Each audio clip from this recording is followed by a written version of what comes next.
are your plans, you know, for the entire year by being an MIE. I think most of you would say that, you know, you will help your friends, you will conduct things, you know, those kind of things. So if you have been active for this one, for this past year, I know some of the MEEs here in Malaysia were very active. All right, then you can describe the activities that you have done throughout the year. All right. If you were not an MIE last year, then this question you do not need to answer. You just answer no, and you don't need to do anything else. All right. Then question number 2 is on how do you leverage Microsoft tools to increase accessibility. The key point here is the word accessibility. All right. Accessibility means what have you done or what Microsoft tools have you used to increase accessibility to all your learners in the classroom. When we talk about accessibility, we are talking about tools like Immersive Reader. We are talking about tools like subtitles in PowerPoint. We are talking about tools like dictation in words and things like that. Tools that will actually assist your students with probably special needs to also be able to enjoy or to be able to participate in your classes. All right. So what are some of those tools? If you have used it before, describe the usage. For example, if you have used immersive readers when you ask your students to read something and you are using Microsoft Edge, which automatically have immersive readers and whatnot, then you describe these are the tools that you have used. Or if you are doing right now, we are all doing PDPR. If you are using Microsoft PowerPoint and you are giving virtual classroom and you turn on the subtitles, that is using immersive tools. So that's an example of that. Yeah. So this again, what you have done with the immersive tools in your classes. Okay. Number 3. Okay, this is the thing that we want to look at very closely today. We only have about 1.5 hours. I would probably not be able to go through all 6 dimensions of the 21 CLD, but I want to focus on 1 or 2 and give you examples of what we meant. All right. So tell us about a series of lesson, a unit, or a project. Anyone, you can give 2 or 3 activities, or you can give just focus on one long activities, however you want to choose it. All right. With the learners that incorporates Microsoft technology for improved learning outcome. This is also an important key point. You use this technology not for the sake of using technology, but for improved learning outcomes, meaning that it impacts your students' learning. By using this technology, they get more. They are able to understand things more. For example, just now we were using the immersive reader. By using immersive reader, your students can now understand the text probably more because there is translation there is pronunciation, you know, they read the text for you and those kind of things. So this impact your students' learning, right? Especially if, let's say, in Malaysia, we are still using a lot of English text. And some of our kids are not that proficient in English language. So by using immersive technology, by using immersive reader, you are helping the student to understand the text so that their learning can improve. That's an example, yeah? Okay, number 2 is what 21 CLD skills were included. All right, so that's the key, another keyword that you want to focus on. In your learning activities, what are the 21 CLD skills that you are focusing on to develop? All right, and that's the thing that I'm going to share with you this afternoon. Depending on the time, we'll see how many we can cover. All right, in the learning and explain in detail how those skills were developed. All right, so you have to explain.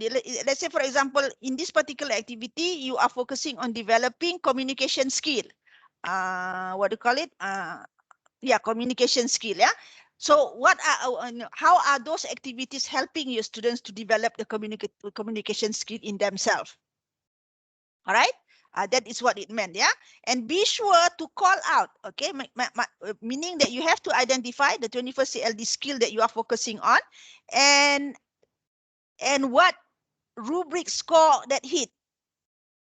Okay, so meaning that you are not only saying that, okay, in this particular activity, I'm focusing on collaboration skill, but you have to say I'm focusing on collaboration skill level 2, or I'm focusing on collaboration skill level 5, for example. So you need to also include the rubric or the score or the coding that's in that 21 CLD.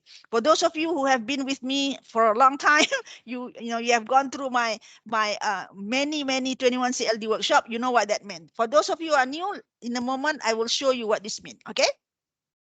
All right, and then the next one that we need to look at is number 4. All right, so that's a requirement. Now, number 4 requires us to provide a link to an example of a learning artifact. All right, this is the same as the requirement from previously.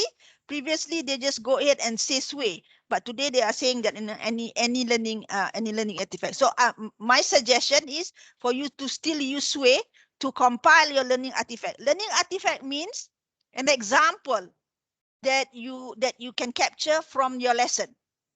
All right, for example, a picture, a video recording, a voice recording, whatever that you have to prove that this activity is going on and it is focusing on collaboration skill and whatever. All right, and how did you demonstrate from the project and things like that. Okay, and this could be a sway of a portfolio, or if you want to use a video, you can use a video, whatever. But to me, a sway is the easiest one to do.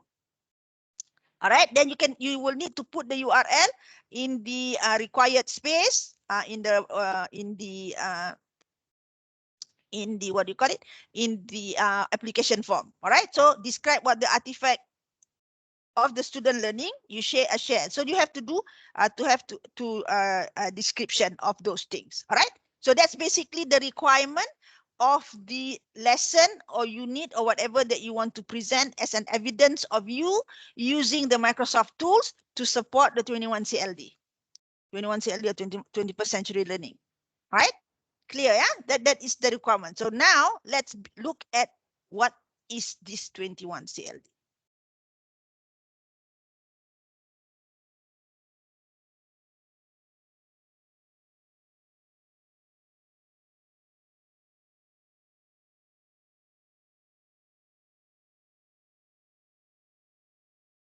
Like I said, for those of you who have been with me, you are very familiar with this, just that today I'm using a different slide. Hang on. All right.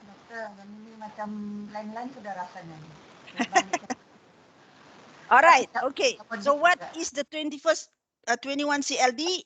CLD is a short form for 21st century learning design. So the short form is 21 CLD. 21 CLD is actually a research-based innovative teaching and learning project, or innovative teaching and learning ways of doing things, which was done by Microsoft and their partners in 2009 to 2012 in 8 different countries. So the information was gathered from this country. The first round, they did Russia, Indonesia, Senegal, and Finland. All right. Then the second round came, Australia, England, Mexico, and Brunei were added. So for us in Malaysia, and we are probably within this category because 2 of our neighbors were included in this study. All right, so we got Indonesian included, we got Brunei included. So that is serumpun. All right, so whatever the finding is actually can be applicable to us. All right, so what is the main finding of this particular research?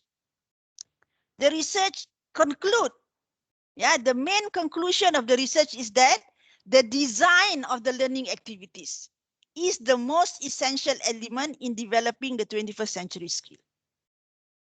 All right, that is the keyword, meaning that whatever that you want to do in your classroom, the activity that you want to do in the classroom, the design will decide on whether the 21st century skills will be developed in your students or not.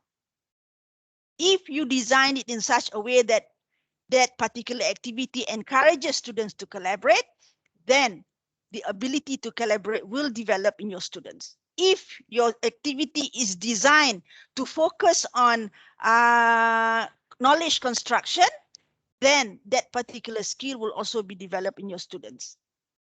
All right. So what we are saying is that the most important thing in your teaching and learning process is the activity that you create for your students. So in a way, we are saying that, whatever that the students has to go through, whatever that the students is experiencing is the most important element in the teaching and learning process. Right? So it is very, very student-centered. If all this while we have been standing in front of the classroom and lecturing, then it means that there was no effort in developing the 21st century skills in our students. It is an effort developing the 21st century skill in us because we are doing all the work and not the students. All right. So that is the key finding of this particular research. And therefore, from that, they came out with a framework. All right. Framework of the 21st century learning design. All right. According to the 21st century learning design, you have 6 different elements or 6 different skills that you want to develop consciously in your student. And I took this and applied it to our Malaysian scenario, where KPM already decided or already defined the PAK 21 or the 21st century learning in Malaysia is defined as the 4C and 1V. So what we are saying is that in order for us to get our students to have the 4C and 1V at the end of their school journey, throughout their time with us, we need to somehow create activity that has these 6 elements.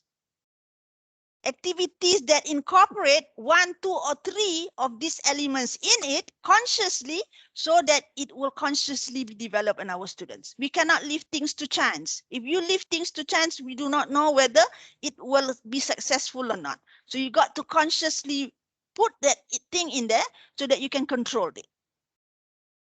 All right. So these are the 6 different elements in the 21st century learning design that needs to be incorporated in our learning activities in an ongoing and continuous manner. We don't do it one and then forget about it and do it again next month. No, we do it every time we do a learning activity in the class. All right. And this is applicable from K to the higher level of education, not only K through 12, but also at the university level. If you apply this thing, I'm sure the teaching and the learning of your students will totally be different. All right. Okay. So let's take a look at the 6 dimension one at a time. Like I said, we only have 1.5 hours. We will not be able to do all.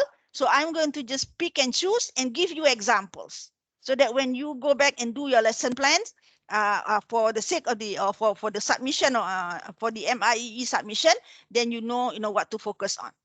But if that kind of thing. So I'm going to start off with a very easy one, or not to say easy, easy to demonstrate. Yeah, which is collaboration. How many of you here have not used group work as part or as a technique of in your classroom? Can you raise your hand? Anybody have not used group work in your teaching and learning activities? I'm sure nobody have not used group work in the way you teach. Yeah, everybody has at one point of time use group work in your teaching and learning process. However, when we do that, usually the aim of any group work is to increase collaborative effort, to increase collaboration between our students. Yeah, so that they can work together and solve problem and whatnot. But all this while, we have not been able to pinpoint whether that collaboration really happens.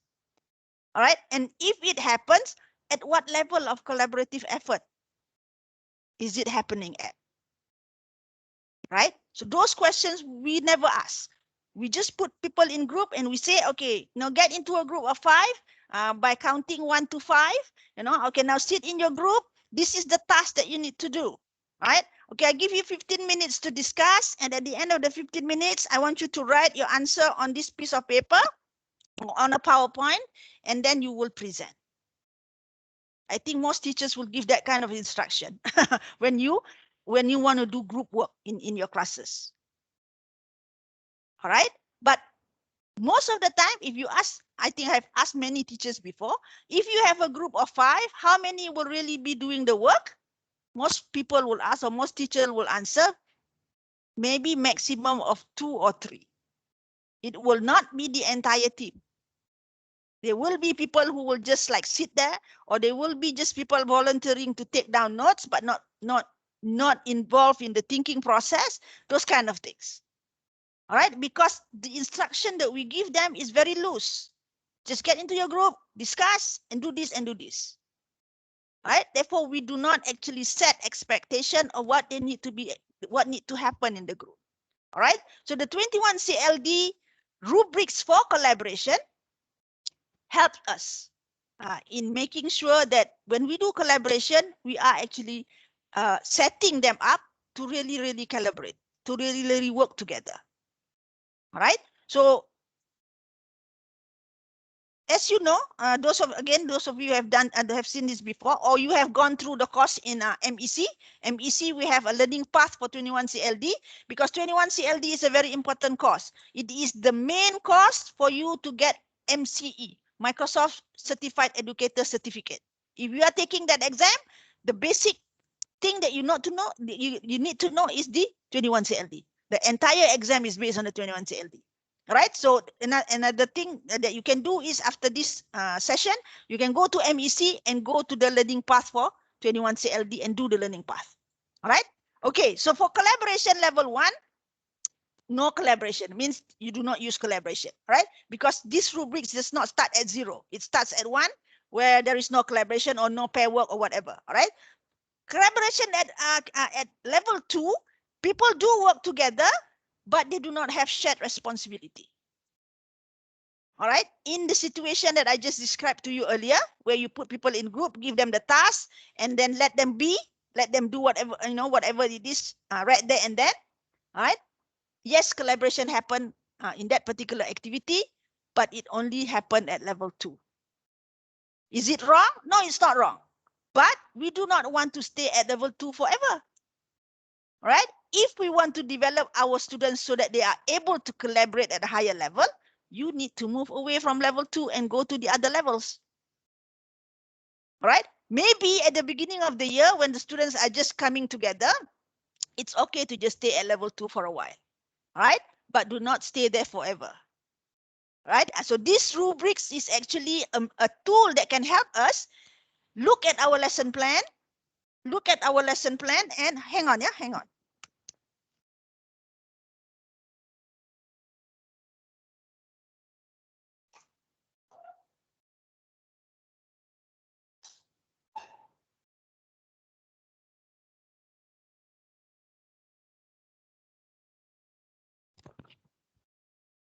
Sorry, delivery person. Okay. All right. Where was I? Okay. You do not want to stay at one level forever. You want to try and develop our students' ability to collaborate at the highest possible level, because that is the skill that they will require when they go out to work, when they go up the educational ladder, and also when they go out to work. All right. So at level 2, we put students in group, and that's it. That's all that they need to do. All right. Level 3, students have shared responsibility, meaning that when you create your activity, you have to give an instruction that ensure that they have shared responsibility. They must do things together. In what, quote unquote, we force them to do things together. All right. In the instruction before, go into your group and do this, we do not specify that they have to work together. That's the reason why sometimes we ended up only the group leader doing the work, the rest are not doing anything. All right. So we need to be very clear in our framing the activity, so that they will have to work together. They will have to have the shared responsibility. All right. That is collaboration at level 3. Collaboration at level 4, not only are they having shared responsibility, but they are also making substantive decisions together. All right. So in your activity, if at the end of that activity, something needs to be decided, and that decision goes through the process of making decision together, then you are doing collaboration at level 4. All right. No matter how you make, how they go through the decision making process, but the decision making process is done together. For example, they vote on the end result. Okay, or they each and every one of them, if you, let's say for example, you are creating something, each and every one of them needs to create one part or one portion of the end product, and only when we put it together, only then the whole thing will become one. If one person doesn't do it, then it will become only 4.5 kind of thing. All right. So the decision or the activity must pull all of them together. All right. And level 5, collaboration at level 5 is that their work has to be interdependent. All right. That means that one person will not even one person cannot do anything. It has to be the entire team doing the whole process. All right. So like I said, the first step in looking at your lesson plan for your MIE, we are not asking you to create new lesson plan. What we are asking for you to do is take a look at your lesson plan that you have right now, something that probably you want to use next week or a week after next, because you need to capture the artifacts, right? Look at the lesson plan that you have right now. The first step you need to do is code your lesson plan, coding. Look at the activity that you are asking your students to do. If there is a collaboration element in it, you ask yourself, this particular activity, collaboration or group work activity, at what level am I asking my students to operate on? Is it collaboration at level 2, collaboration at level 3, or what? If it is at level 2, how can I upgrade it to level 3? Can I use Microsoft tools in order to do this upgrading, for example? All right. That kind of thing. All right. Or if you are creating a new activity, then you can use the rubrics to first decide this particular group work will be at level 4. All right. So how do you frame your activity so that at the end of the student's experience, they will be collaborating at level 4, meaning that at the end of it, they must make a decision together. All right. But at level 4, when it's not interdependent, meaning it can still be individual work, but not no need to be interconnected. Whereas at level 5, it means it has to be interconnected. Okay, so that is what the 21st century learning design rubrics can help us as far as our framing the learning activity is concerned. All right, and we add to that now with Microsoft tools. What tools can we use to actually support the activity so that we will get whatever result that we want to get? All right. Any questions so far? Definition of a collaboration or activity is that it is an activity that has to be done by the group. It cannot what I say if it can be done by less than the group, then it is not a full collaboration effort. All right, let me give you a simple example that I've always given. Let's say, for example, you are teaching language and you are teaching essay writing. You know that in an essay writing process, you have to have the introduction, you got to have the point or the content wise, you know, you get maybe point 1, point 2, and point 3, and then you have to have the conclusion. All right. So if you want to do this particular activity as a group work, as a collaborative work, all right, you know that, you know, each and every one of these what do you call it, section, all right, must be fulfilled. Let's say, for example, you one of the students in the group is not doing what they are supposed to do. Let's say a student who's responsible for point number 2 decided to just play around. Right, and by the when the time comes for them to actually put that whole thing together, there will not be enough information for point number 2. So the whole thing is not complete. That is the kind of collaborative work we want our students to go through every time they do group work, if possible. Right? So that along the way, because when we talk about this 21st century skill, it is something that we need to develop continuously. You cannot develop it overnight. This is a lot to do with mindset change. This is a lot to do with the way we work. All right? So when it comes to mindset change, it is actually a very difficult process because people are already comfortable wherever they are. To change to something new, to change to a new way of doing things, right? Not only students, teachers are the same. All right, okay. To do something new, it probably will shake you up, shake your comfort zone, and most people don't like it. All right, so that's the reason why this is something that you need to do in a continuous basis, which means that anytime you do group work, try and see if you can move from one level to another. You do not expect to do the first group activity all the way to level 5. I don't think you can even do that, but you can actually move. We know now that most of our group work is only at level 2. All right, so how do you move? How do you frame your activity so that you can actually bring your students from level 2 to level 3? All right, and then maybe 2 months down the road from level 3 to level 4. Right now with technology, we can do a lot more. Maybe we can actually achieve it a lot more faster. Right, so that's what it means. So in the MIE requirement, you need to identify an activity or a series of activity.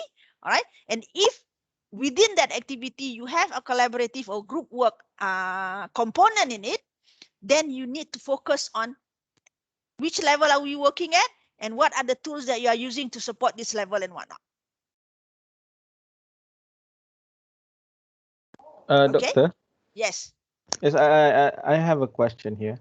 Yeah, please. Yeah, I believe that our teachers nowadays, especially in Malaysia, since we have an MCO, and for Yeah. the incoming nomination, all right, and is there a tools or your suggested tools that we can use to apply the collaboration among the students? Okay. With this PDPR, you are going to be using Microsoft Teams for sure, right? Okay. If not, you have to start using Microsoft Teams. In Microsoft Teams, actually, it's already there. A lot of the tools in Microsoft Teams can encourage collaboration effort. For example, breakout rooms, channels. All right. So those are the features in Microsoft Teams that you can use to support collaboration. And when we do channels, when we do different channels for our students, we can actually monitor each channel. All right. So that's what we meant. If it is an asynchronous mode, meaning that it's not a virtual classroom, it's an online learning, but students are doing it independently. All right. Then you may want to actually get them to work on online PowerPoint, so that whoever is in that group can actually work together using the online PowerPoint or using class notebook. In the collaboration section, you may want to assign them something for them to work in the collaboration section. Right? In Microsoft Teams, you can put people in groups, right? In the class notebook, right? So you can use that collaborative section to get your students to contribute in there. Whether it is live virtually or whether it's in the asynchronous. All right. To me, I think the PDPR is even a more, not to say easier, but it is easier for you to get the artifact. Right? Because the tools is there and the features in the tools will help you to actually do a lot of these things. Yes, thank you very much, Doctor. And Okay. I agree with that because I just want to share something, Doctor, because recently I used the breakout rooms for my students to discuss Yeah. a task that I'm giving them. And actually, it's a very good feature from Microsoft Teams that can be used for collaboration among the students. Yes. Yes.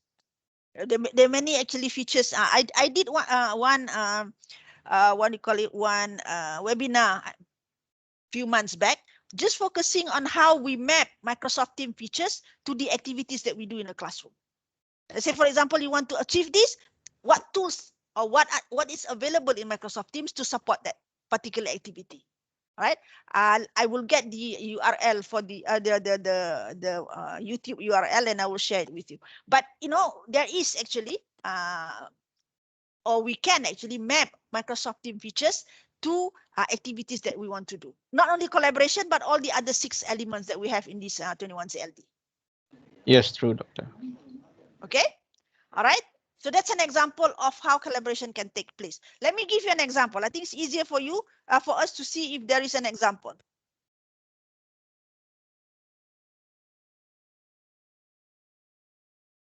Okay, not this one.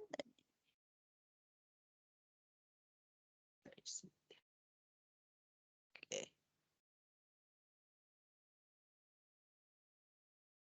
Hang on, yeah. Yes, Doctor. While you are searching for the example for us, I just would like to welcome an officer from Jabatan Pendidikan Negeri Sabah, Mr. Rahim Mostin, that going live with us today. Oh, hi. Welcome. Thank you for joining us. Yes, welcome for joining us, Mr. Rahim. Let me see where did I put it?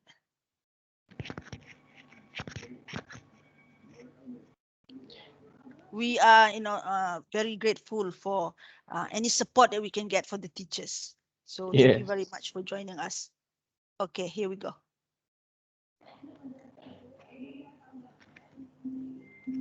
If you have any questions, anything, please do not hesitate to turn on your microphone and ask, or you can actually type it in the chat, but that will take some time for me to read.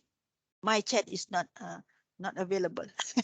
Okay, just turn on your microphone. I think it's easier for us to communicate that way, faster anyway.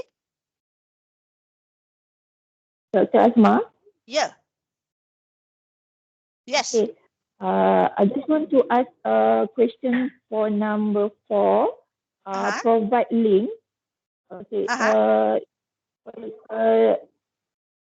Do I have to put one link or can be more? Because maybe I want to separate link 1 for my slide, link 2 for my student teacher, or I just combine everything in one link.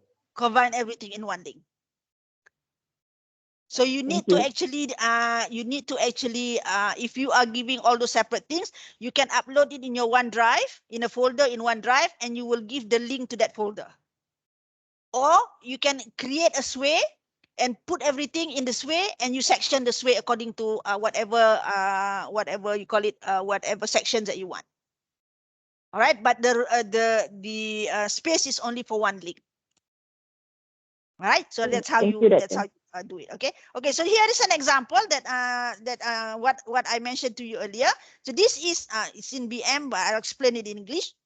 So this is the normal group activity instruction that our teachers will give to our students. Yeah, get yourself into group, and then here is the task for the group. You are given 20 minutes to discuss, and then you will record your summary, or you summarize your discussion in a PowerPoint or in a piece of paper, whatever, and you will do a group presentation. Usually the presentation will be done by the group leader. Right? Again, nothing wrong with it. But as we say, if you do use the 21 CLD collaboration rubrics to code this particular activity, we can only see that this activity is collaboration at level 2.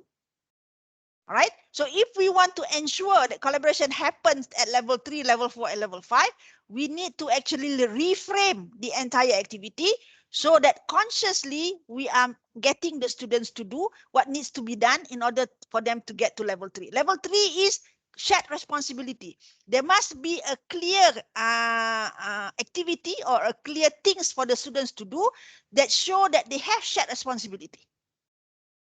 Level 4 is substantive decision together, meaning that in that activity, students must find a way to make the decision together.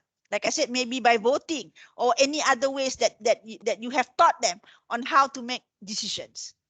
All right, how to make group decisions. Okay, and then level 5 is interdependency, meaning that everybody will have a portion of the task, and only each and every one of them must do it completely so that they can feed it together and it become one, like a puzzle. If one person with the puzzle that's not there, then the task is not completed. That is collaboration at level 5, interdependency. Right? So what are we teaching other than, knowing how to work in the group? What are we teaching our students through this collaborative thing? Right? In addition to all of those, we are also teaching our students to be responsible, to be able to work together, to be able to know how to actually communicate to your friends. If you want to make a decision together and you want your point of view to be accepted, you must know how to defend your point of view. We are teaching them how to speak or how to defend themselves, how to defend their points in a very positive way. So other than just looking at the collaboration, actually, though, that activity, if you do it according to the rubrics, you are also indirectly instilling a lot of other values, a lot of other skills, little skills that we do not pinpoint. Right? That's what the whole thing is all about. Right? So if you look, what I did was I took this whole thing, yeah, and I rearrange it, or I put a little bit more instructions to it so that I can make the collaboration at level 2 go a little bit higher. All right. So instead of just getting them, to be in group and give them the task prior to that grouping, the pre-group activity, I will ask the students to actually give the answer to the question or to the task that they need to do individually first. We give them the task individually and we ask them, okay, read the task and now put in your points. All right. Your own answer. Right? So once they have done that, in order to make sure that everybody is doing it, you ask them to actually compare or show their answers to the person next to them. Or you go around and make sure that they have an answer. Because some students, you give them that kind of an instruction. Some of them will just say, okay, it doesn't matter. I'm not going to be pinpoint anyway. So make sure that everybody has something that they will bring to the group. All right, this is what we call their investment into the group work. Then only when they go into the group, they have something in hand. And when they explain their answers to their friend, then only you can get that synergy of doing things in group. Most of the time, those people who are not willing to participate is because they don't have anything to show. Because we did not ask them for individual responses first. So in any group work, you got two levels. One is the individual level, and the second one is the group level. So the individual level must be done first.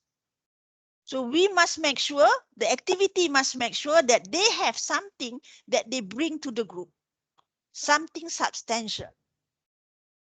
All right. Then when they get into the group and you ask them, okay, now in your group, I want you to present your answer to your friends. So that if I ask anybody in the group about your answer, they will be able to answer me.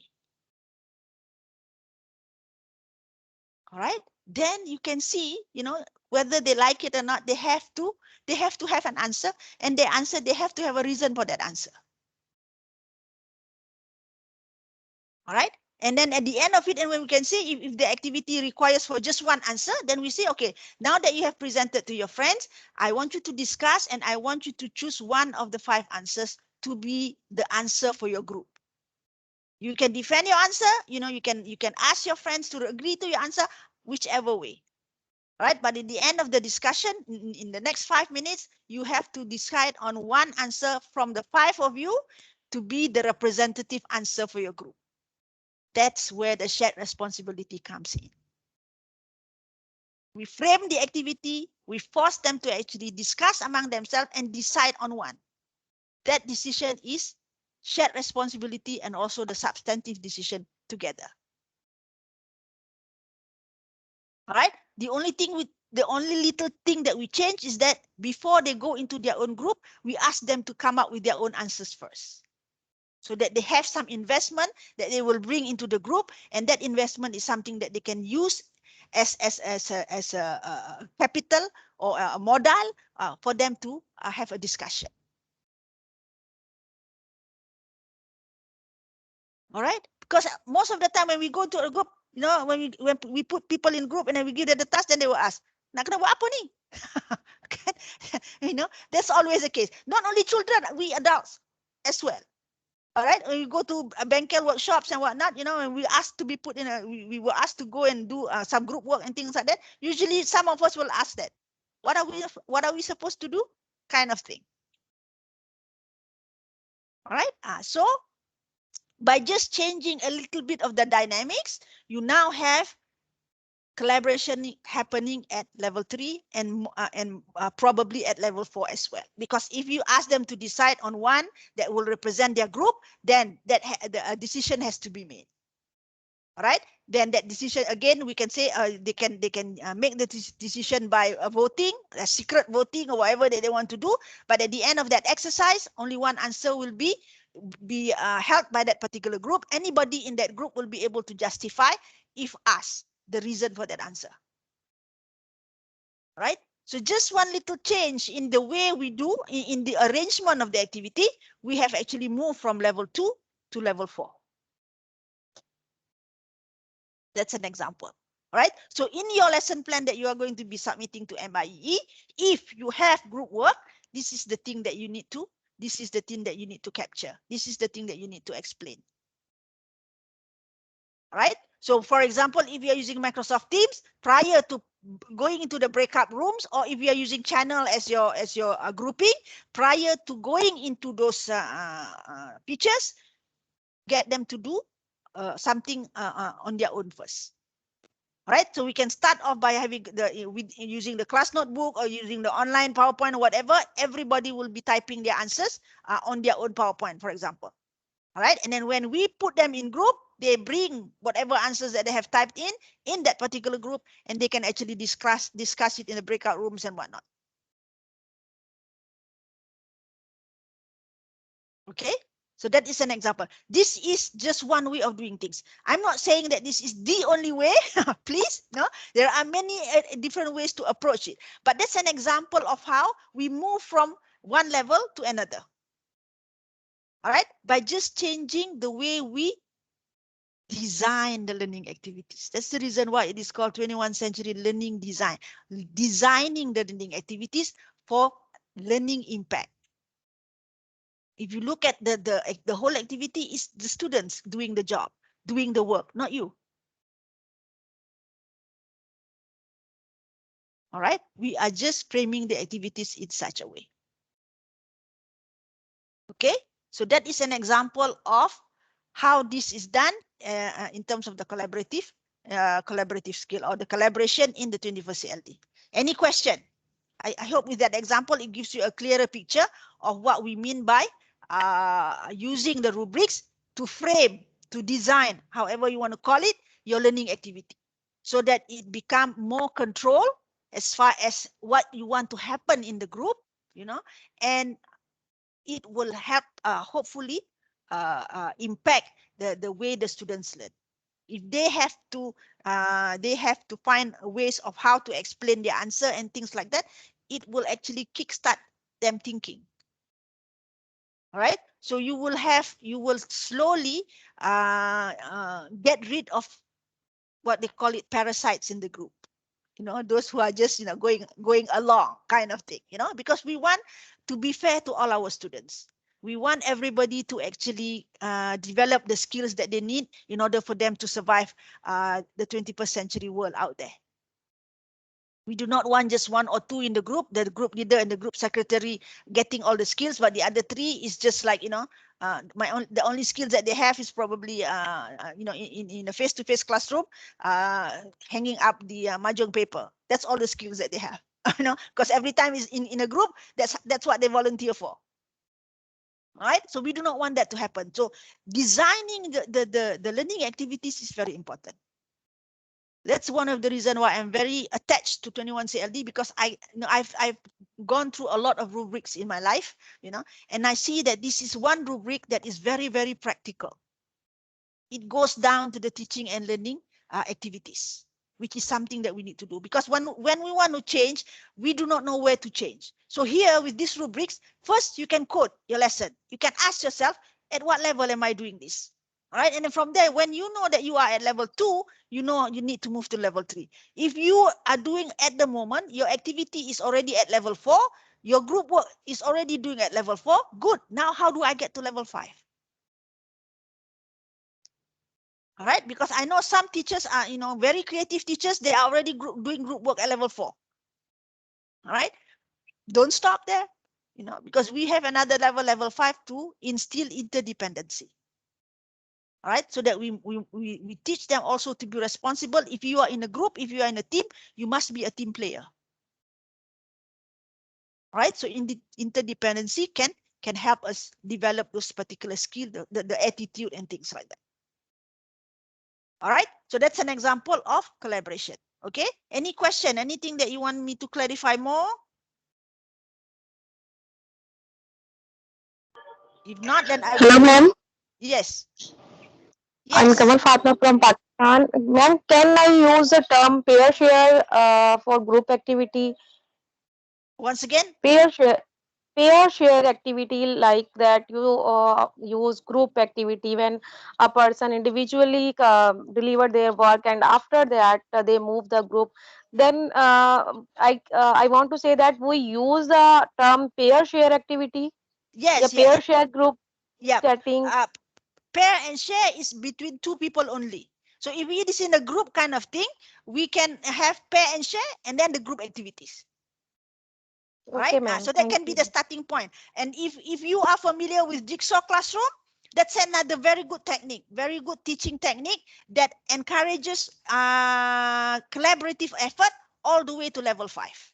Because Jigsaw Classroom will take care of that. If you use pair and share first, and then you use Jigsaw Classroom for your main activity, then it will help you to frame the activity all the way to level 5. Because Jigsaw Classroom will actually encourage interdependency.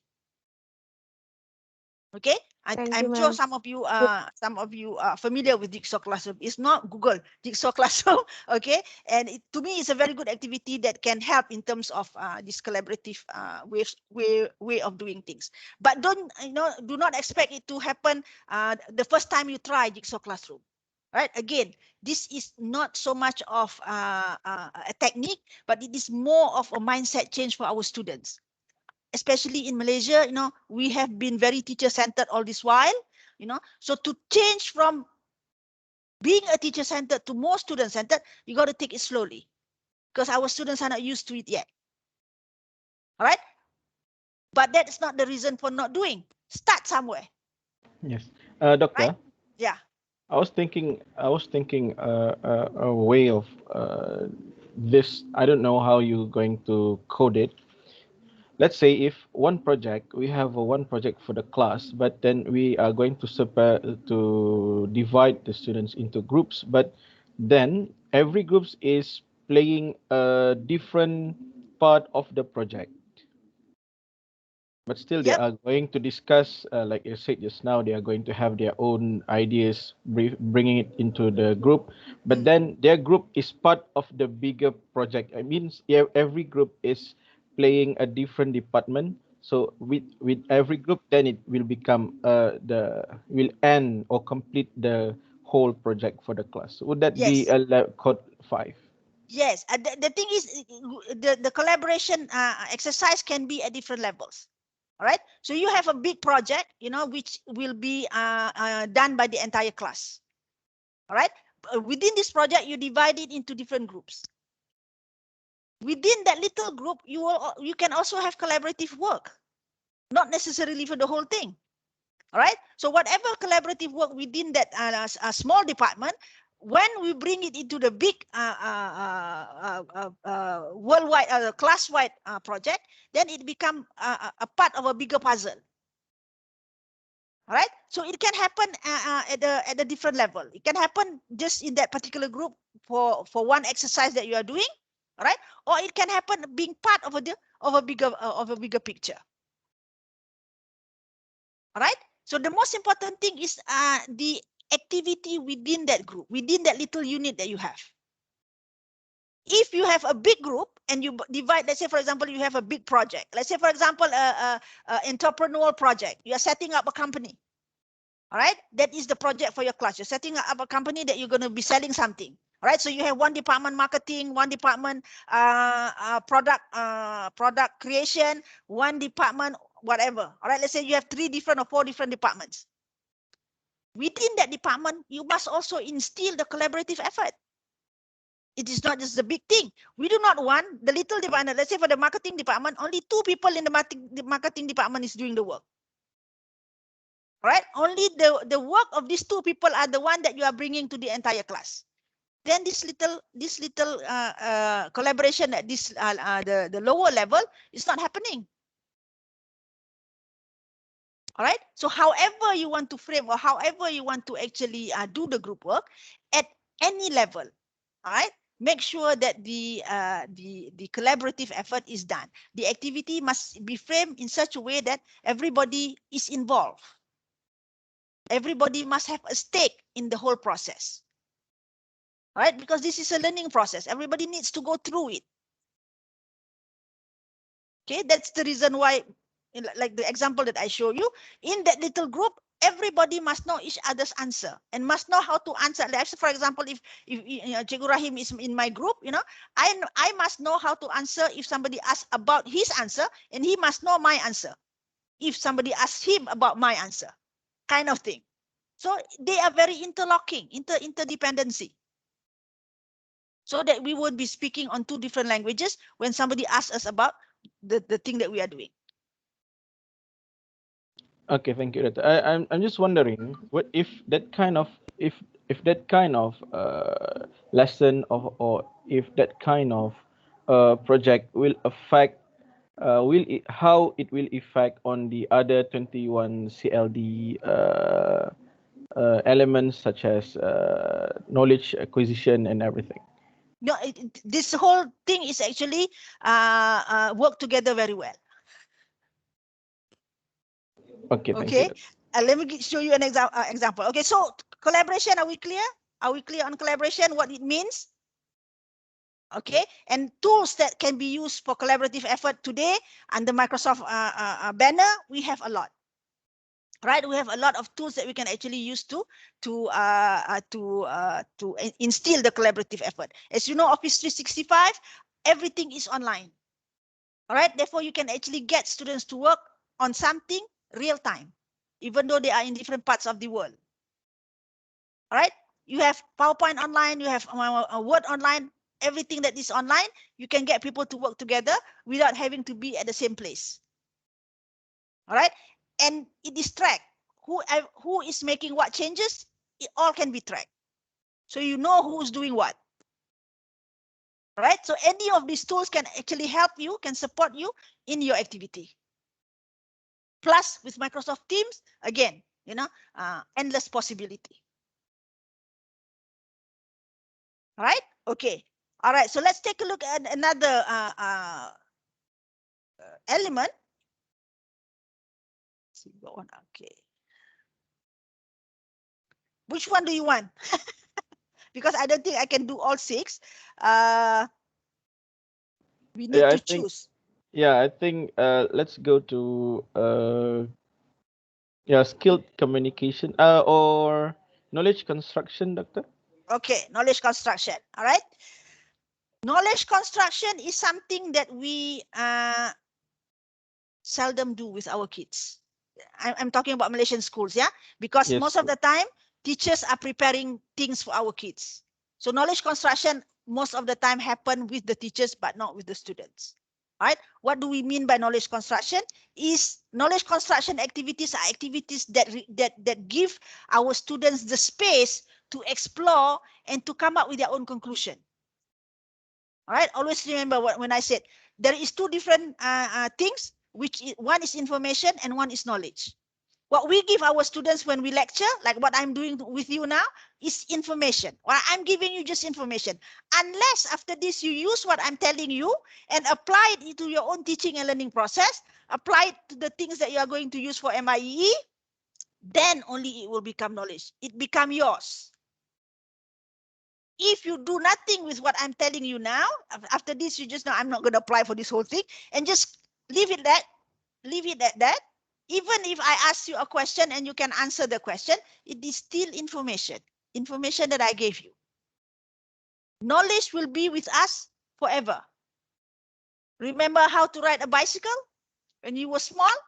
If you have a bicycle and you start riding it, you fell, you hit a fence or whatever, but you get up and you ride again. Even if you have not seen a bicycle for 10 years, when you get your hand on a bicycle, you can still ride, I'm sure. All right. But if you just read on how to ride a bicycle, or if somebody tell you, if you want to ride a bicycle, you got to go up, you got to do this, you got to do that, and that's it. Even if there is a bicycle in front of you tomorrow, you will not be able to ride it. Why? Because it's just information. But if you take that information and apply it into your own life, apply it into your own work or whatever that you do, and it becomes knowledge to you, it will be there forever. Good example, language learners. If you have learned a certain language before, let's say, my example, I learned Spanish when I was in the US, and I went to live in Mexico for about 6 months to practice my Spanish, right? But when I came back to Malaysia, I have never had a chance to practice my Spanish. Fortunately, last year, late 2019, I had an opportunity to go to Chile with the Antarctica team, and Chile speaks Spanish. All right. When I was there, at least I managed to use the Spanish that I had 20, 30 years ago. It triggered back my ability to use the language. At least it made, I was able to survive the trip to Chile. Yes, indeed. Why? Because that particular language is in me, but it's dormant. But once something triggered it, you will be able to use the knowledge. But if it's just information, let's say for example, I just learned how to conjugate verb in Spanish and whatnot, and never used it before. All right. Most probably I would have forgotten it by now. That's the kind of thing that we want our students to be able to do, because 21st century is a very volatile century. Things happen and change very fast. Something that you teach them now may not be available, or may not be may be obsolete by the time they leave school. So if that information is obsolete, what else can they use? We need to be able to get them to say, okay, this is no longer information. This information is no longer useful. I can find new ones. I know how to do research. I know how to read and summarize. I know how to apply. All right. If we were just feeding them with information, then they will have a lot of problems surviving when things get very volatile in years to come. Even now you can see. All right, we have a lot of complaints, university students going out and not able to function, not able to participate. All right, I have that experience in my company. Okay, so that's one of the reasons why I am so for this 21 CLD. Okay, all right, okay. So level 1 of knowledge construction, no knowledge construction happen is the situation that we have right now. We give everything to our students. We do the research. If you have a new topic to teach, you do the research, you prepare the notes for them, and you give everything to them. Is it wrong? No. If it is at the beginning of the lesson, probably not wrong. You need to give something first, but don't stay there. Give some space for your students to do their own learning. All right. Level 2, knowledge construction requires students to, the learning activity requires students to construct knowledge via researching and whatnot, but it is not the main activity. Let's say, for example, you have a 40 minutes class. You want to do knowledge construction. You do have knowledge construction, but maybe just during the induction period or the induction portion of your activity, maybe 5 minutes. You just tell them, okay, now we are going to be learning about COVID-19. All right. So I want you to go to the internet. If you have, internet, if you have, if you have the devices and the facility, go to the internet for the next 3 minutes. I want you to find the definition of COVID-19. So the students will go and cut and paste. And that's it. And then you go back to your own mode of learning, which is telling them what is the definition and whatnot. All right. So there is a little bit of knowledge construction, but that knowledge construction is not the main item, or is not the main activity in your learning activity. It's not the main portion in your learning activity. All right. Again, not wrong, but do not stay there. Maybe at the beginning of things, students are not yet familiar with doing research kind of thing. You do learning knowledge construction at the beginning of the class and whatnot, but then you support it with your own teaching as usual, right? But do not stop there, right? Knowledge construction at level 3. The learning activity main requirement in knowledge construction, but it does not require the students to apply the knowledge to a new context. So again, when level 1, 2, and 3, we are still providing knowledge construction at the very minimum, but most of the time we are providing them information. All right. If you remember Bloom's taxonomy, I'm sure most teachers know about Bloom's taxonomy. If you look at Bloom's taxonomy, this is level 1 and 2. We do not go past level 2. So if you want your students to be able to construct knowledge, you need to move away from level 2 of Bloom's taxonomy to the higher level. Any educational theories, if you look at it, you look at Ganesh 9 event, you look at Addis, you look at Keller's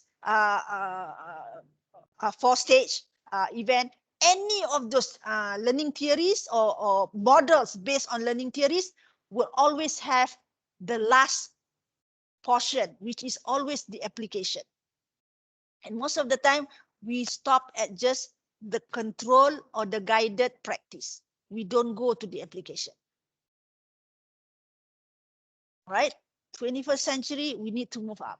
We need to go away. We need to give our students the space so that they can actually explore. They can actually know how to get where to get information and how to get those information.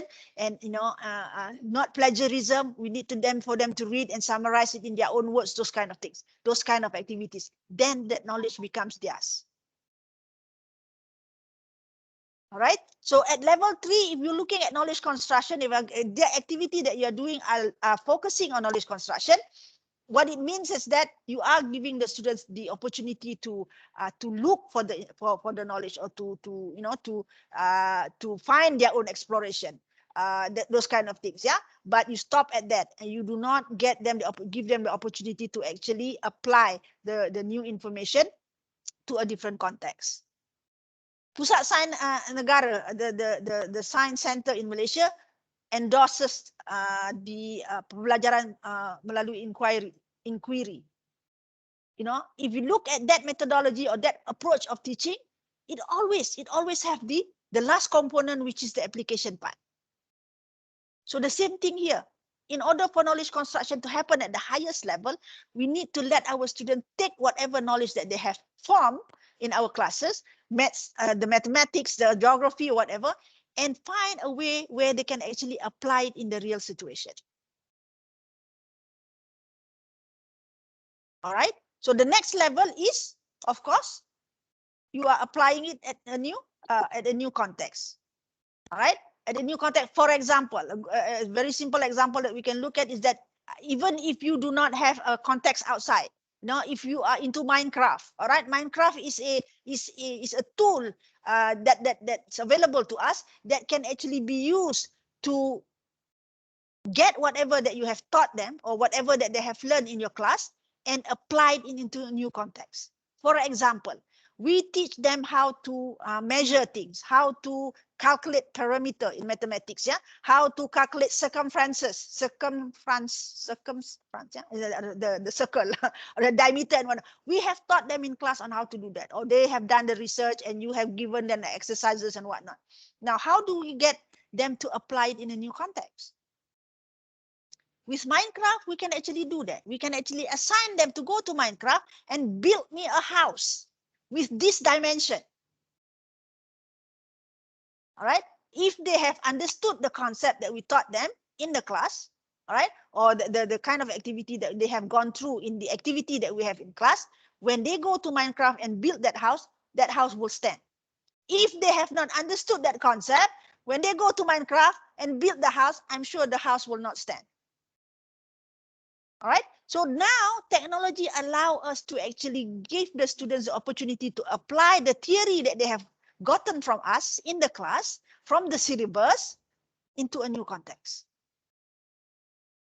All right. For example, if you are a language teacher, all right, you have taught them on how to write all the different kinds of writing. The the informative writing, the what else? Penulisan yang to sort of encourage people to do things and descriptive, you know, argumentative. Yes, argumentative and all of those type of writings. Like you have taught them to do those, and they have actually gotten the skill in your exercises in the class. But that is only up to this level, up to level 3, meaning that they know how to use all those mechanics for the sake of maybe answering an exam question. But if you take that particular skill and get them to apply it into, for example, a different situation, get them to create a blog, get them to actually, you know, come up with a website, all right, and get them to write a sway, create a sway to encourage people to do certain things. That is applying the skills that they have into a new situation. This is what we call free practice, applying it in a new situation. All right. So technology now is allowing us to do that. Maybe in the past it's very difficult for us to do, but now with technology you can have that as the main project of your writing class. You know, at the end of it, after you have taught them all these different type of writing, all the grammatical skills and whatnot. Okay, at the end of it, I want to see you come up with a blog that help campaign one environmental issue. All right. So that is an example of how knowledge construction at a higher level, at level 4. Knowledge construction at level 5 will require collaboration among teachers as well. Knowledge construction at level 5 must be interdisciplinary. All right, because knowledge is not in a vacuum. Whatever that we learn in mathematics is applicable in all kinds of things in our life. Whatever we studied in the language class is applicable everywhere. All right, but in school we are island by ourselves. All right, so we want our students to be able to see, you know, the reason why you're learning this is because later on when you go out to work, this is applicable here. All right, so it needs to be interdisciplinary. So the highest level of knowledge construction will require the teachers to work together. All right, and if you can get that, then you are actually giving your students a lot of leverage. Yeah, a lot of opportunity to actually build themselves.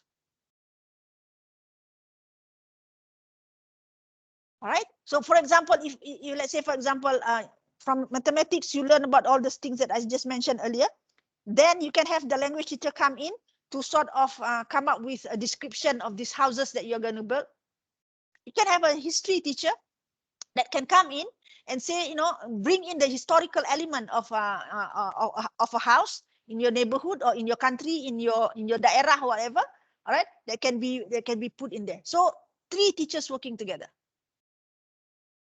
All right, on one particular project, on not one subject matter, but, you know, one stimulus, one trigger point, which is building a house. All right, the math teacher look at the math component of this house, the language teacher look at the language component, the history teacher look at the historical component. All right, so you don't have to think of 3 different projects. You have one project that can be done by 3 different teachers. All right, and it gives your students the sense of relevancy. They see the relevance of the thing that they are learning in class. This is how it's being applied in real life situation. All right, that's the reason why the 21 CLD have one component, which is the real world problem solving. That can actually be part of the knowledge construction. That can be not part. That can be actually combined with the knowledge construction activity in order for you to get that whole effect. Excuse me, doctor. Yes. On level 5, Yeah. isn't it, and it is interdisciplinary? I just say, but it is interdisciplinary. It must be, and it is interdisciplinary. Is it right? But it is interdisciplinary. Level So it 4, must be level and 4 level not 5. level 5 it is interdisciplinary. What did I say? The learning So activity it's requirement is knowledge construction. It does require students to apply to a new context. Oh, sorry, and and it yeah. is interdisciplinary. Sorry, not but. All right. So both new context and also interdisciplinary. All right. Are we clear? Yeah, thank you, Doctor. All right. Okay. Anybody else and any question? Are we clear about what knowledge construction is all about? And if this is the focus of the activity that you're going to use for MIE, then you can actually look at it and at what level are you doing this? Again, it is not necessarily that you go all the way to level 5. If that particular activity only requires knowledge construction at level 3, so be it. But explain.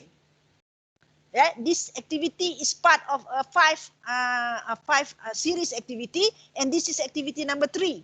Therefore, the knowledge construction is at this level. For example, yeah. So it is not like everything has to be all at level 5 at one time. No. Especially if you are doing a series of activity for one particular topic. Excuse me again, Doctor. Yes. Suppose we are going to have the learning design to construct level 5. Does it mean that we cannot work by ourselves? It means that we have also to collaborate with other teachers who is teaching other subjects.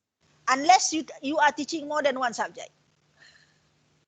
But to me, interdisciplinary means that you need to work on it with another person.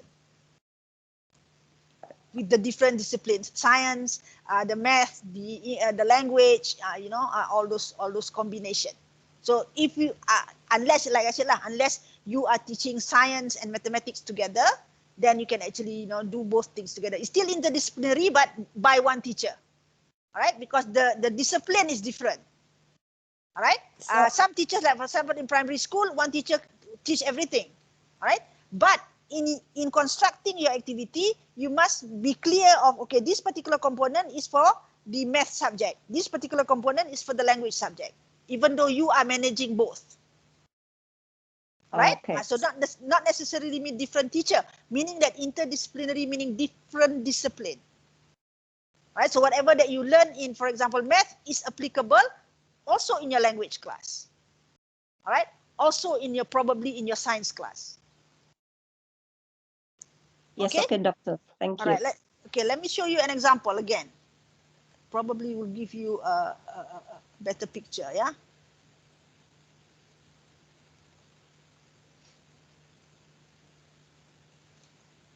Okay, I have another half an hour.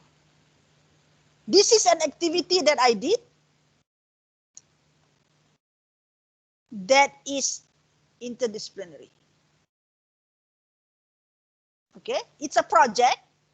It's a project that requires my favorite project is a project that requires my students to go out and feed the homeless. All right.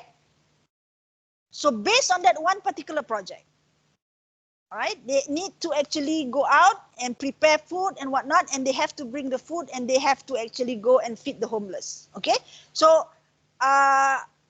based on that one project, we have various activity that we can milk out.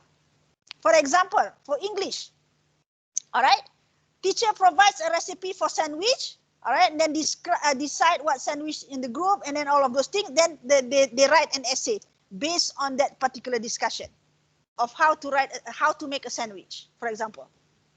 All right, so that's in a language class. In a math class, all right, we have to feed 80. We have to feed 80 people. All right. So in our math class, the students will need to come up with a calculation. If we were to make a sandwich for 80 people, and we want each person to get 2 pieces of sandwich, all right? How many breads? How many sardines? How many whatever ingredients that I need to buy? So that's mathematics. All right. For home economics, well, in Malaysia, we do have home economics. I don't think whether we have it now or not. Okay. You will come up with a process of how to actually make the sandwich, production line. Who is going to do what? Who is going to cut the crust from the bread? Who is going to do the buttering? who is going to actually put the filling, and then all of those things. All right. So that is a process of maybe in a home economics kind of classes, cooking class. All right. Science, waste management. When you do sandwich, you have to cut off the crust. We don't actually serve the crust, right? And when you want to make a sandwich, you will probably, if you are using sardines or tuna, you will use onions and whatnot. You need to peel them off and whatnot. So waste management in science. All right, what do we do with this waste? Maybe we do food waste composting, or what? All right, so this can be part of a science class. Okay, and science itself also microorganism.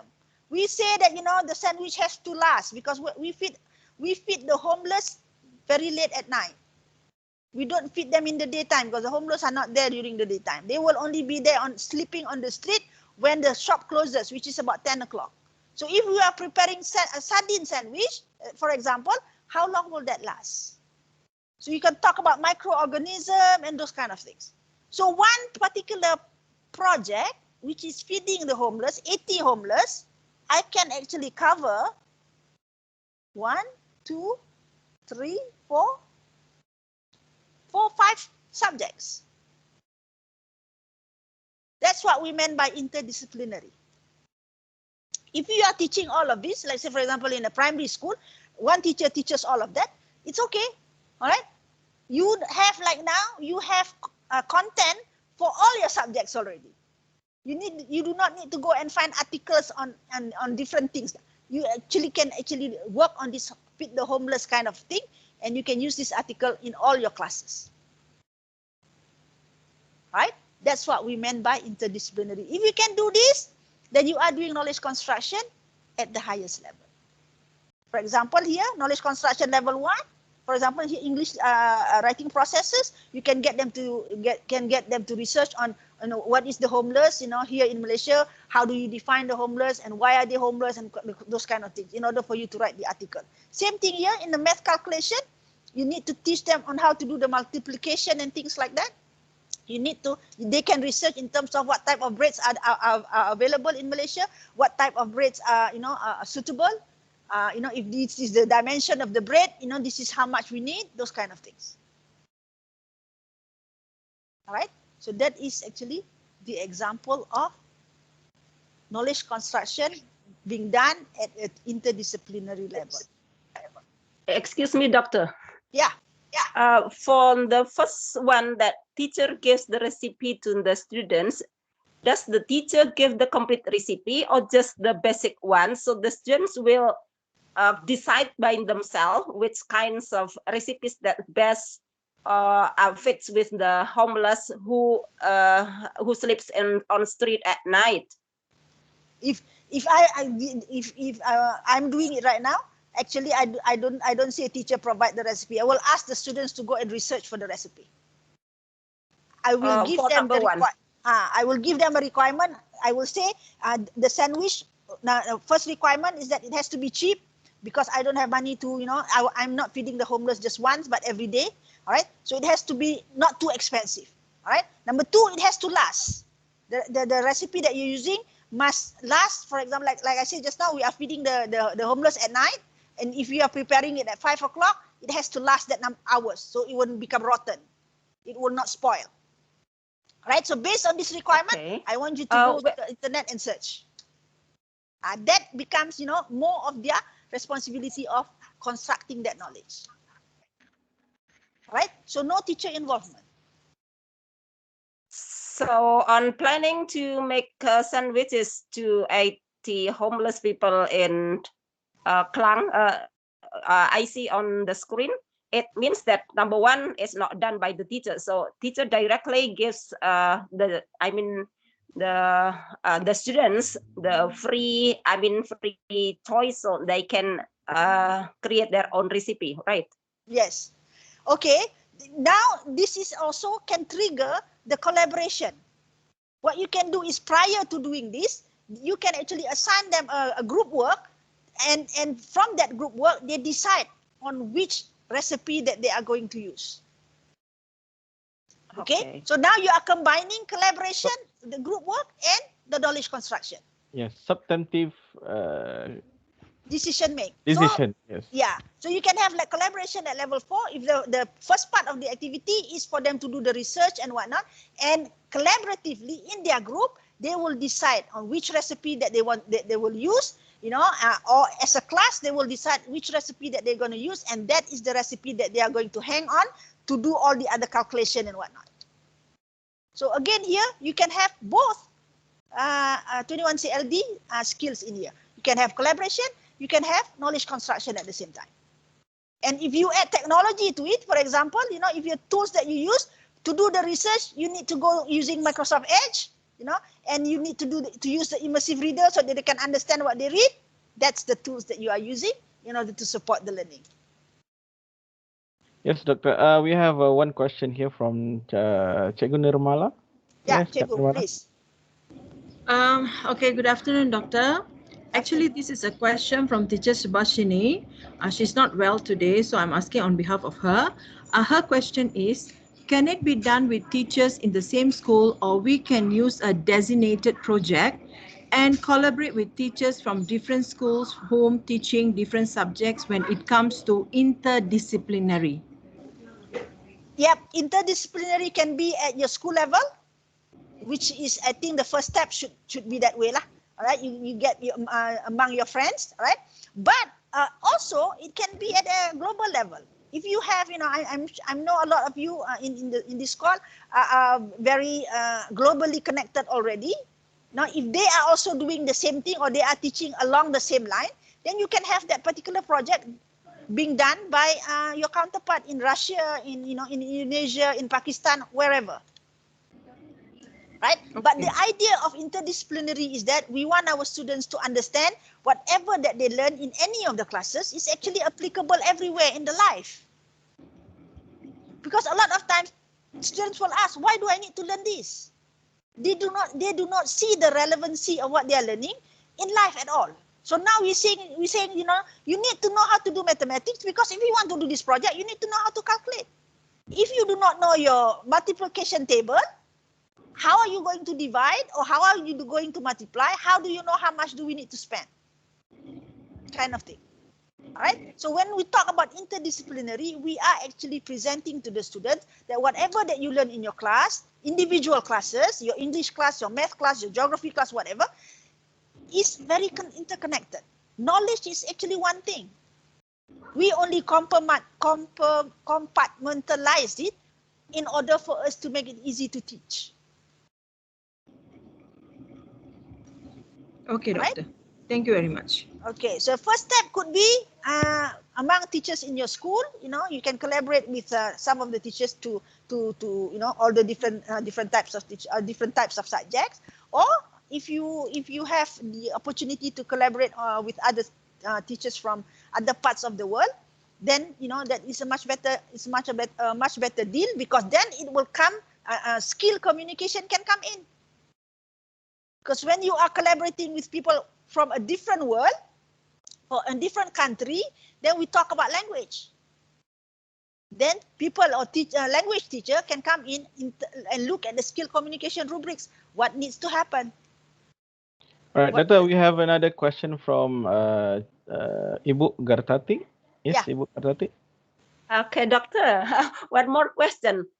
When will the students get the feedback from the teacher so they can revise their work? Along the way. Because all of this actually will be documented, and as teachers, that is one of the things that we do. We focus on looking and giving feedback. We are freeing ourselves from lecturing in front there, but we now can mix around with our students, and we can look at their work, and we can actually give them feedback right there and then, or over a period of time. I'm not saying that you cannot teach at all. There are certain things that you will have to teach, what we call mini lessons. All right. Instead of standing up in front and teaching for 1 whole hour, the whole process will be re-engineered. Maybe you only need 10 minutes to introduce a new concept. The rest of it, you will guide the students to find it on their own. Right? So don't take me wrong. Don't say that no teacher do not teach anything at all. No, it is giving back the responsibility of learning to the students majority of the time. We will only step in when we need to step in. Right? Okay. Yeah. Thank you, Doctor. Okay. Thank you for asking all these questions. Doctor, All I right. have one question. Many questions. Yeah. Yes, Yeah, I have Chegu. a question here. Regarding our MIE nomination, let's Yeah. say, can we use, let's say, one or two of our candidates is doing the same project as you said, it is interdisciplinary. So while submitting the project, can they use the same project? Yes, of course. But you are language teacher, you focus on the language component. A math teacher will focus on the math component, but we are doing the same project. So there won't be any problem for No, the submission. no, because you are teaching a different thing. Project is the same, but the Mhm. project is divided into different components. So yours will be focusing, or your highlight will be the language component. What activities did you do in your class, in your language class, to support this project? Right? Feeding the homeless. What activity in your class that you do in order to support this? Maybe what your activity in your class is that you come up with activities to promotion activities for this particular project, or you come up with an activity to actually get people to donate. All right? So that is the language component activity, but the subject matter is what? Feeding the homeless. All right? So that's the example of this given here. So meaning that a math teacher will just focus on this math kind of things. You're teaching multiplication and whatnot. And how do you apply this? The students are applying this by, in this project, by advising the project manager on how much bread to buy, on how much sardines to buy, those kind of things. And this is the calculation. All right? So But when we are submitting or documenting the whole project for the submission, I think everything should be should be put inside the documentation, but highlighting on what we are actually doing. Is it? yes, yes. All right. Maybe each and every one in that particular project will start off by explaining this is an interdisciplinary project between these teachers.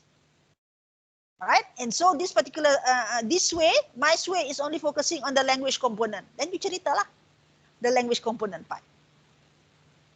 All right. Thank you, Doctor. All right. Okay. Any other question? Again, Doctor. Yeah. So when we are collaborating with other teachers with different subject, does it mean that we only focus on one subject? For example, me, I'm teaching English, and then I only provide the rubric for English class, and then, for example, Mr. Rahim will provide the rubric for the math class. So it is just the way that we can do in this project. Yes. Yes, you focus on your subject matter. If you are an English teacher, that means you focus just on the language. Activities that you do for this particular project will gear towards skill communication, will gear toward the language use. All right? Whatever grammatical activities, whatever reading activities that you do in your language class must be geared towards this, feeding the homeless. Whatever math activities, challenges or practice that Chegu Rahim does in his class will be towards solving this homeless problem. Okay? Boleh? Do you see? I mean, is it clear? Each Yes. and Yes. every teacher has his or her own individual activities within the project. If you are focusing on the level, what happened here is that if I'm a math teacher, I don't have to worry about the language of my report or my students' report, because that will be taken care by Chegu Rahim. All right, because that language teacher will focus on making sure whether it is a report, a speech that they need to do or whatever, taken care by the language teacher. Yes, yes. All right. And if I'm a science teacher, my component just now was on the waste management. All right. So all I need to do is I need to look at how I'm going to dispose all this waste. If I'm doing food composting, then it is on food composting. But the project is the same thing. So I'm taking whatever that the waste from this particular project, and I'm doing something with it as part of my science curriculum.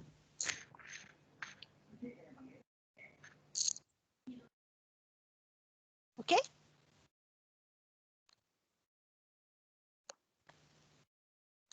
All right. So that's an example of how one project can actually be shared by many teachers.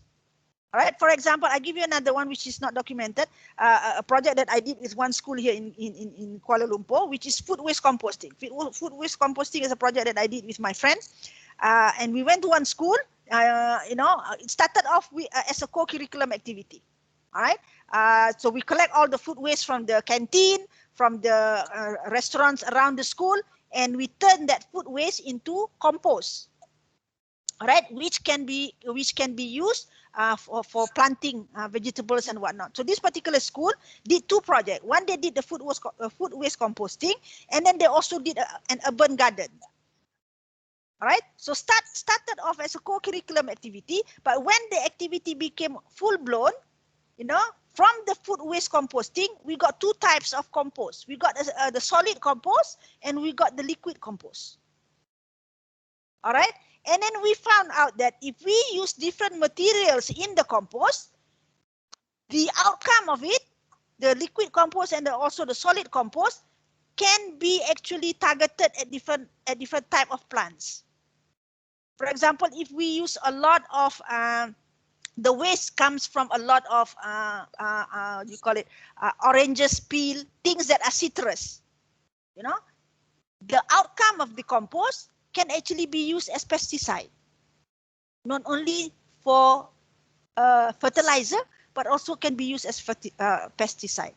So when this happened, the chemistry teacher in the school, this is a secondary school, the chemistry teacher in the school realized that this is something that that she can actually leverage on. What she did was she studied the content of that liquid compost. If you use this kind of material in your compost, the acidity is like this, the chemical is like this, and this is good for green vegetables. If you use this kind of material in your compost, the kind of waste, for example, coffee from Starbucks or whatever, and she did the analysis, and she said, okay, this type of compost is actually good for plants that bear fruits. All right. So the chemistry teacher came in. All right. Now, of course, the language teacher, we asked the language teacher to actually train the students to do presentation, because the students are now presenting to school outside of the country. So you see, this is what we meant by interdisciplinary. You use one subject or one project as a trigger, then you can actually include any subject that you can think of that can contribute to the successful of the project, right? Which is seldom being done in our school today. I think each teachers are teaching in a vacuum. So if you can actually join together, a lot of things you can lessen as far as your burden is concerned. You do not need to go and find too many materials. All right. So that's an example. Yeah. Just give you an example of what we meant by interdisciplinary or knowledge construction seen at the highest level, which is the what do you call it? Which is the level 5, which includes interdisciplinary. All right. If you look at this 21st century skill at the end here, you can see here, if, for example, in activity number 1, you can have collaboration in it. You can have knowledge construction. You can have self-regulation if the activity is a long-term activity kind of thing. So it is not just focusing on one skill. What each and every one of this activity by itself can also focus on the different skill in the 21 CLD. All right. Use of ICT. Okay.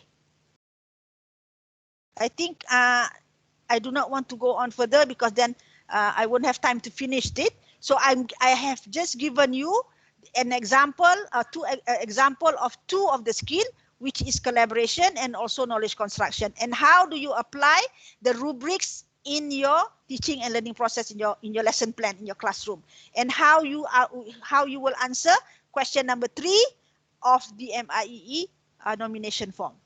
All right, so you describe the activity, describe how the activity and how Microsoft technology can be used to improve learning outcomes. Okay, and number 4 is for you to actually capture the evidence, artifacts, the evidence of the students doing it in a form of whether sway or in a form of whatever. All right, usually it is a sway or video, right? The easiest way. And if you want to have like more than one link, put it in the Microsoft in a OneDrive in a folder, and you give the link to the folder in your application form, because it's only space for one link, if I'm not mistaken. All right. Any questions? May I ask another question, Dr. Azma? Please. For example, you just told us that suppose students have to speak or have presentation in front of other students in all over the world. Does it mean that the skill communications belong to level 5, that the students have already had the certain participant to be addressed? Yep. Targeted audience, yes. Targeted audience, yes. Let's see. Just take a look at what do you call it? Skill communication rubrics. Yeah. Okay. Thank you, Doctor. Okay. Let's just go quickly. Let me just highlight all the rubrics first. Okay. Okay. Skill communication level 4, the highest level. Students are required to produce extended multi-modal communication and are required to provide supporting evidence and design for a particular audience. All right. So if, for example, you are preparing your students to do a presentation for your, to schools in overseas with your colleagues and whatnot, then first is extended and multi-modal communication, meaning that your students will be able to actually communicate both in writing, in speaking, and whatever that you need. All right. So that means here in communication, you may want to come up with a poster, which is, in the written form, and then they will do the presentation, which is the verbal form. So that's what we mean by multimodal communication. All right. And the other element is extended, a particular audience. So if, let's say, for example, you are presenting to somebody overseas, yeah. When we talk about a particular audience, designed for a particular audience, for example, you are talking, you are going to be presenting schools to another school in the US. All right, for example, okay. So that presentation will be geared toward that particular school. All right. Or if you want to present this to, for example, your local municipal, your local mayor or your local headman. All right. So the presentation must be geared toward that audience. That's what we meant by a particular audience. So in your report, you will say that, this particular, the end presentation is going to be presented or is presented to our local council, members of our local council, which automatically will be adults. So your students' way of presenting to these people will be very different if you are presenting the same material to a group of students of the same age in Russia. All right. When we talk about a particular audience, we define the audience. Okay, so the job of the language teacher is to ensure that the language used, the genre that is being used in the presentation, fit the audience who are listening. All this while, the listener is only the teacher and the classmates. So they don't care if we don't care about the language. But now if you are presenting this, let's say, for example, you're doing a project that can actually help your community, and you are presenting this project to your community leaders, all right, then the language that you're going to use, or the language that you are going to get your students to use, will be relevant to that level. Okay, the evidence that you use and things like that. All right, or you want to do this or your students wants to do this presentation to a group of kindergarten children, because you want them to make sure that their brothers and sisters are also on this particular project, on this particular campaign, for example. All right, so the language that the language teacher must make the students use must fit the age group. That's what we meant by the particular audience. Who are you speaking to? Right, and adjust the language that you use to the particular students. All right, not only because they are people from overseas, yeah, that is one. All right, but again, in terms of the level of language, if the presentation is being done to a group of students of the same age, all right, then you got to explain that. That's the reason why the language use is a normal language use. Those kind of things, the word choice and things like that. All right, so that's what we meant by the a particular audience. Okay. Yes, doctor, thank you. Okay, thank you very much. Any other question?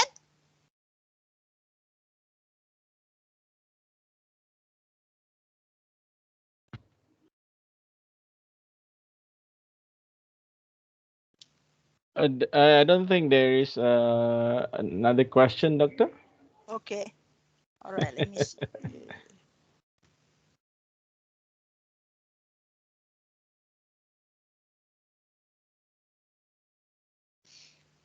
All right, if not, then like I said, let me just not continue because to explain the rest would be let's see if I can show you another example. Then before I end the thing in terms of, okay, I've shown this I think many times. For those of you again who have been to my my seminar, my workshop, we have seen this example. This is an example of a real lesson plan by a teacher here in Malaysia. All right, this is the subject of history.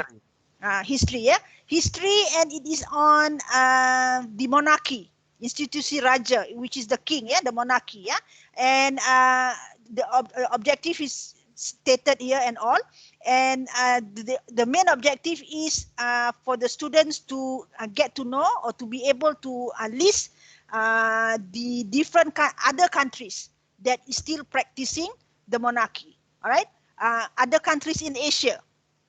Okay, so that is the main thing lah. Then in addition to that, they ask the students on how to show respect to the monarchy in different countries and whatnot. Okay, so the activity that the teacher did plan was, the first one is teacher will give them example of pictures, and then will ask question.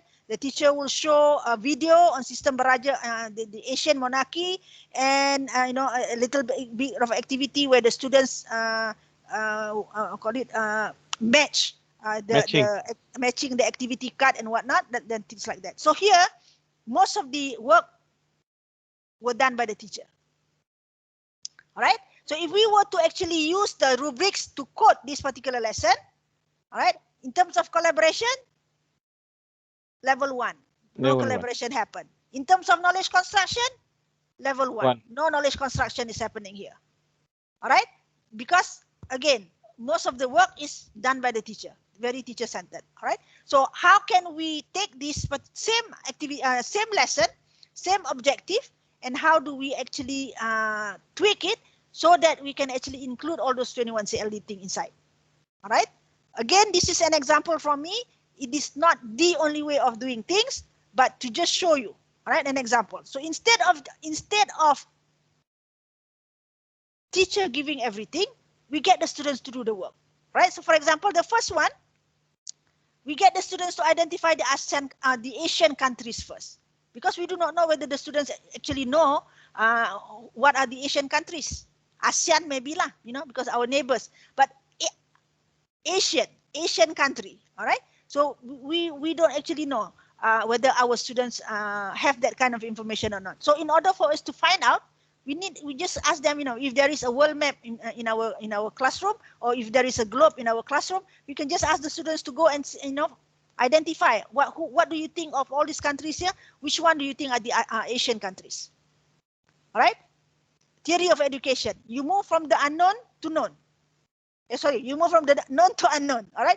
Get to know first where they are as far as the knowledge or information about the Asian countries is all about. Then from there, you introduce. For all you know, there are students who already know all the Asian countries. There are students who probably know nothing. All right. Then only you can actually, based on information, based on data, then only you can plan the next activity. Those students who already know what are the Asian countries, this you can ask them to be the leaders. All right. So they won't be bored by you telling them what are the Asian countries. All right. So we go from there. Knowledge construction level 2. All right. Students guess which countries are still under the monarchy system. All right. Okay, this is the Asian countries. We have how many Asian countries here? Out of this many, which one are still practicing monarchy? Which one have a king and a queen? All right. Again, we do not know whether our students know it or not. All right. The safest way usually in the past that we do is we just tell them. All right. We just tell them that okay, these are the countries with kings and queens. All right. No opportunity for them to guess. No opportunity for them to explore. All right. Those kind of things. Yeah. Okay. So then once they have done that, these are things that they do on an individual basis. Yeah. They do it on themselves. They write the answers on the piece of paper. Then only you put them in groups.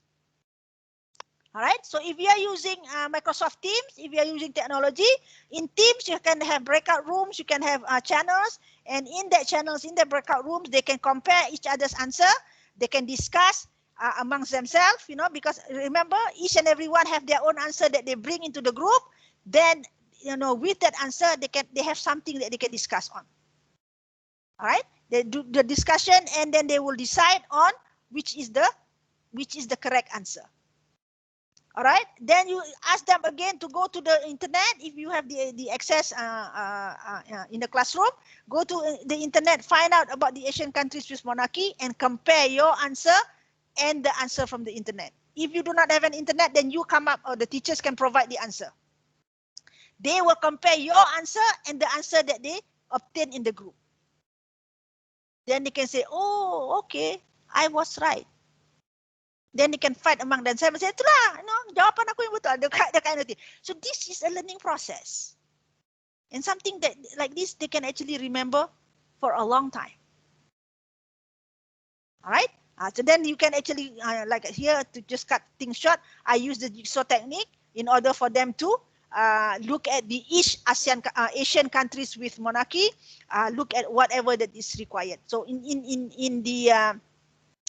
the jigsaw technique, you can have knowledge construction, you can have ICT in learning, you can have collaboration at level 1 and all of those things. So this is an example of how the original lesson plan is being cut. Like I said earlier, during the introduction, the 21CL, the elements rubric must be applied consciously. It cannot be left to chance. All right, apply it consciously so that then you can monitor whether it is being achieved or not. All right. If you do it properly, if you like I said in the beginning, it may take a little bit of time for your students to get used to it, but along the way, if the entire school adopt the whole thing, it will take from first year to second year and all of those. By the end, I think the whole knowledge construction, the whole way of getting knowledge, the whole way of learning will definitely change, and the attitude towards knowledge will definitely change. Because then they will see that knowledge is not something that is static. It always changes, and you need to have all these skills in order for you to make sure that you know where to get things, so that wherever you are being put, you will still be able to survive. All right. So this is an example here. Again, you can actually for the end activity, you can use Sway, you can use Flipgrid in order for them to show you their learning process and things like that. All right. So here, the technology that you have gone through using Microsoft Teams, all other technologies that's available to us, depending on the relevancy and the whether it is appropriate or not in your situation. Okay. In places where technology, where internet it's not good, then you got to find a way of how you can actually put in a situation where some technology is being used, if cannot all. All right, but those places where accessibility is good, then we need to slowly move towards using more technology. Even later on, let's say for example, hopefully this virus will be contained and we can go back to school. Even when you are in school, when you are back to school later on, continue using technology to help you personalize instruction for your students, for example. The channels can be used for personalization, to help you become more efficient in terms of managing your resources for your students. All right, I did introduce the modern classroom project to some of the teachers here in Malaysia.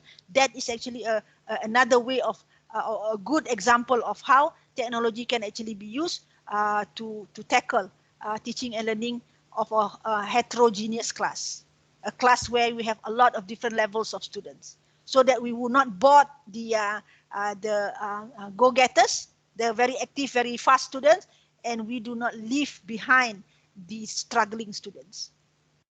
All right, so technology can actually be used to do all of this.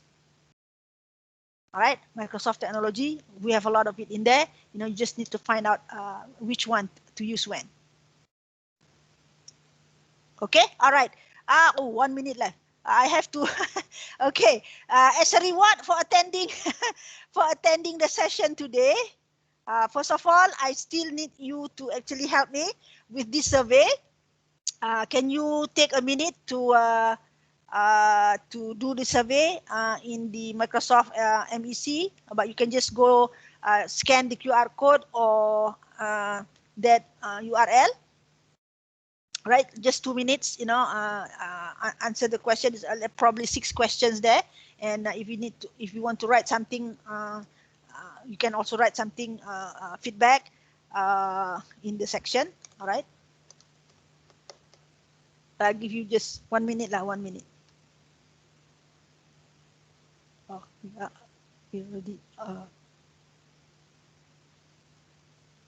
All right, or if you want to just take down the URL first, also can. You can actually do it later, but please do help me with this, with this survey to just show Microsoft that this session is done, and also the redeem code. For those of you who are already MEC, you can take a picture of this redeem code, and you can claim. Again, for a customized course like this, you will only get points. I think for this course, probably around 3,000 points or more than that. And this is a 2-hour course. All right, 1.5 to 1.9 kind of thing. All right, so take it down, and you can just redeem it whenever you feel free to redeem. Right. Again, thank you very much, MGMG, Chegu Rahim, Chegu Nirmala, and Chegu Jumi for organizing this. I hope that from the first session and also this session has given you the idea of how you should tackle the MIE nomination. If you can, do it as fast as you can, so that if anything is an obstacle, you have time to improve, especially on that section 2. All right. Okay. The deadline is given is June 8 if you want to do any changes. Yeah. Closing date is again June 12. Sorry, July 15. July 8. July 8. Took down already, yeah? Okay. Yes, okay. Back. Okay, let's go back to the, okay. Okay, this is July 15, but if you want to make sure that you can resubmit, advisable for you to send in by July 8, if I'm not mistaken. Yes. All right. If you submit before July 8, then if anything goes wrong, you can resubmit. Right. So, but if you can do it earlier, it is much better. Then you have all the time in the world to, and you can relax and kind of thing. All right. Okay. So the most important part again is in phase 3 is your description, and also the artifacts that you will need to submit to sort of to prove, to support the claim that you make in the description. What are the things that you do and whatnot, right? For those teachers who have been keeping tab of your activities prior to this, I know some teachers have actually they aim for this MIE, and some of when they were in school and things like that, they have actually captured the moments and whatnot.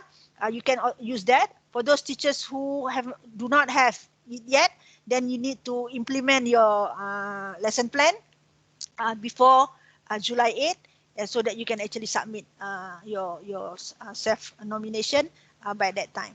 All right. So again, thank you very much, and I wish you all the best. Still Selamat Hari Raya for those people who are celebrating. Stay safe. Don't take chances. And if there is anything else that you need me to help you with, get a group and we can actually engage again. Right? So back to you, Chegu Rahim and the team. Thank you very much, Dr. Azma, for a very comprehensive and detailed explanation for us today about two component of 21 CLD, or the skills that required for the 21 CLD that we need to inculcate in our learning and teaching process. All right, and yes, Doctor, we actually have a vast, what I can call as a vast permintaan. Okay. Yes, for you to explain to us the other four skills of the 21 CLDs. So I believe that we are not going to end the session here, and I think there will be part 3 and part 4 where we are going to set later on with you, and hopefully you are free again to be with us and to tell us more on this 21 CLD, especially on the other four components of the 21 CLD. Okay. No. Okay. Where we uh, yeah, I I'm think always open as long as there are people who wants to know more. Just we can plan for another session in that sense. all right, okay. All right. So, Doctor, before we end this session again, I would like to let's have a photo taking session. Yep. All right. Okay. Okay. So, Some people are left. oh yes, yes. That's why before we left, let's turn on our video or turn on our camera so I can take your photos in the together mode. Make sure you're not too close to your camera or you're going to be framed too big in the picture. Let me go. You put on your presentation mode. Let me stop presenting. You put on your presentation mode, then we can see the All right. together mode as well. Oh, not this one.